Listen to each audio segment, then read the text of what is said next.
Karthigai Deepam serial August 12 எபிசோடில் என்ன நடந்துச்சுங்கிறத ரிவ்யூவாக பார்த்துடலாங்க.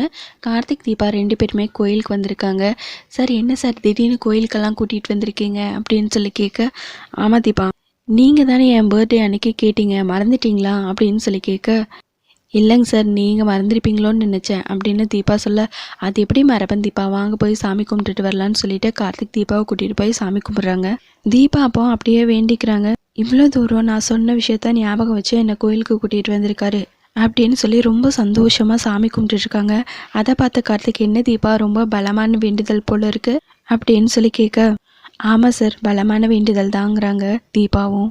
சரி, அப்படி என்ன வேண்டுனீங்க அப்படின்னு கார்த்திக் கேட்க, அதெல்லாம் சொல்லக்கூடாது சார், சீக்ரெட் அப்படின்னு சொல்ல, சரி நீங்கள் என்ன வேண்டுனீங்க சொல்லுங்கள் சார்னு கேட்க, ஏங்க நீங்கள் மட்டும் சீக்ரெட்னு சொல்வீங்க, அப்போ நான் மட்டும் எப்படிங்க சொல்கிறது அப்படின்னு சொல்லி கேட்க, சரிங்க சார், ஒரு க்ளூவாவது கொடுங்க சார் அப்படின்னு சொல்லி கேட்க, க்ளூவா, நீங்கள் வேண்டினது தான் நானும் வேண்டினேன் அப்படின்னு சொல்லிட்டு அடுத்த சன்னதிக்கு போய் சாமி கும்பிட்டுருக்காங்க. அப்போ அந்த இடத்துல ஒரு கல்யாணம் நடந்துட்டுருக்கு. கல்யாணம் நடக்கும்போது எல்லார்கிட்டேயும் தாலி எடுத்துகிட்டு போய் ஆசீர்வாதம் வாங்குறாங்க. அதை கார்த்திக்கும் தீபாவும் பார்த்துக்கிட்டே இருக்காங்க. அப்போ ஒரு குட்டி பையன் குறுக்க ஓடி வரா விளையாண்டுக்கிட்டே. அப்போ அந்த தட்டை தட்டி விடவும் அந்த தட்டில் இருக்கிற தாலி போய் புத்துக்குள்ளே விழுந்துடுது. இதை பார்த்த மாப்பிள்ளையோட அப்பாவும் அம்மாவும், அச்சச்சோ, இந்த பொண்ணுக்கு ஜாதகம் சரியில்லை போல இருக்குது, இந்த கல்யாணமே வேண்டாம், முதல்ல எந்திரிப்பா அப்படின்னு அவர் சொல்லிட்டுருக்க. மீதி இருக்கிற எல்லாருமே முதல்ல இந்த கல்யாணமெல்லாம் ஜாதகம் பார்த்து பண்ணாங்களோ, என்ன பண்ணாங்களோ, ஏது பண்ணாங்களோ, இந்த பொண்ணுக்கு ஏதாவது தோஷம் இருக்கோ என்னமோ தெரியலையே அப்படின்னு சொல்லிட்டு எல்லாரும் மாற்றி மாற்றி வாய்க்கு வந்தபடி பேசிகிட்டு இருக்காங்க.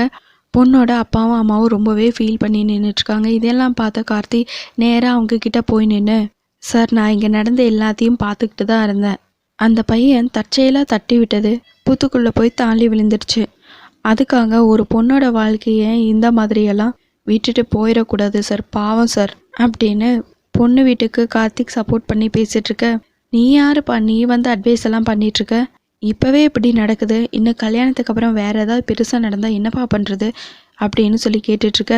சார், இது ஒரு சாதாரண விஷயம், இதுக்கு போய் கல்யாணத்தை நிறுத்துறீங்களே, இப்போ என்ன உங்களுக்கு அந்த தாலி தானே வேணும் அப்படின்னு சொல்லிட்டு கார்த்திக் நேராக அந்த புத்துக்கிட்ட போகிறாரு. அதுக்கப்புறம் பின்னாடியே தீபாவும் மற்றவங்களும் போகிறாங்க.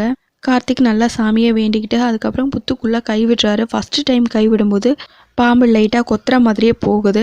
செகண்ட் டைம் திரும்பவும் புத்துக்குள்ளே கைவிட்டு அந்த பாம்பை எடுத்து வெளியே விட்டுட்டு அதுக்கப்புறம் தாலி எடுக்கிறாரு. அதுக்கப்புறம் அந்த பாம்புக்கிட்டேயும் தாலியை காட்டி அப்படியே சாமி கும்பிட்டுட்டு அங்கேருந்து கிளம்பிடுறாங்க. பாம்பும் அதே மாதிரி போயிடுது. கார்த்திக் நல்லபடியாக கல்யாணத்தை நடத்தி வைக்கிறாங்க. பொண்ணோட அப்பா அம்மா ரொம்பவே சந்தோஷப்படுறாங்க. மாப்பிள்ளையோட அப்பா, தம்பி எங்களை மன்னிச்சிருங்க, இவ்வளோ சின்ன வயசில் இவ்வளோ பக்குவமாக இருக்கீங்க, நான் ஏதோ அவசரப்பட்டு பேசிட்டேன் அப்படின்னு சொல்லிட்டுருக்க. சார், இது நடந்தது கோவிலில் தான், இது ஒரு சாதாரண விஷயம், இதுக்காக ஒரு பொண்ணோட வாழ்க்கை பாழாகக்கூடாது. நான் யாரை பற்றியுமே யோசிக்கல, அங்கே உட்காந்துருக்கிற பொண்ணை பற்றி மட்டும்தான் யோசித்தேன். அவங்க மனசு எவ்வளோ கஷ்டப்படும். உங்கள் இடத்துல பொண்ணோட அப்பா அம்மாவும் அவங்க இடத்துல நீங்கள் இருந்திருந்தா என்ன யோசிச்சிருப்பீங்க சொல்லுங்கள் சார். ஒரு பொண்ணை அதுவும் கோவில் அளவிக்கிறது ரொம்ப பெரிய பாவம் சார் அப்படியெல்லாம் கார்த்திக் சொல்ல, என்னை மன்னிச்சிருங்க தம்பிங்கிறாங்க மாப்பிள்ளையோட அப்பாவும் அம்மாவும். அதுக்கப்புறம் கார்த்திக்கு எல்லாரும் நன்றி சொல்கிறாங்க. நீங்கள் 2 பேரும் ரொம்ப நல்லா இருக்கணும், நீண்ட நாள் இதே சந்தோஷத்தோடு இருக்கணும்னு எல்லாம் எல்லாரும் வாழ்த்துறாங்க. இதை கேட்டு தீபா ரொம்பவே சந்தோஷப்படுறாங்க. அடுத்ததான் நட்சத்திராவோட அப்பாவாக நடித்தவர் ஒரு அம்மாவுக்கு கால் பண்ணி பேசுகிறாங்க. உனக்கு நடிக்கிறதுக்கு வாய்ப்பு வேணும்னா நான் சொல்கிற இடத்துக்கு வந்துரு அப்படின்னு சொல்கிறாரு. அவங்களும் சரின்னு ஒத்துக்கிறாங்க.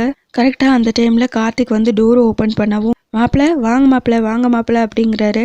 என்னையா, நான் உனக்கு மாப்பிள்ளையா அப்படின்னு சொல்லி கேட்க, ஆமாம் மாப்பிள்ளை அப்படிங்கிறாரு. ஓ, நட்சத்திராவோட அப்பாங்கிறதுனால என்னை மாப்பிள்ளைன்னு கூப்பிடுறியா உன்னை அப்படின்னு சொல்லிட்டு சட்டையை பிடிச்சிட்ருக்க எபிசோடை முடிச்சிருக்காங்க. உங்களுக்கு இந்த வீடியோ பிடிச்சிருந்தா லைக் பண்ணுங்கள், ஷேர் பண்ணுங்கள், கமெண்ட் பண்ணுங்கள், அப்படியே சப்ஸ்கிரைப் பண்ணுங்கள். தேங்க்யூ.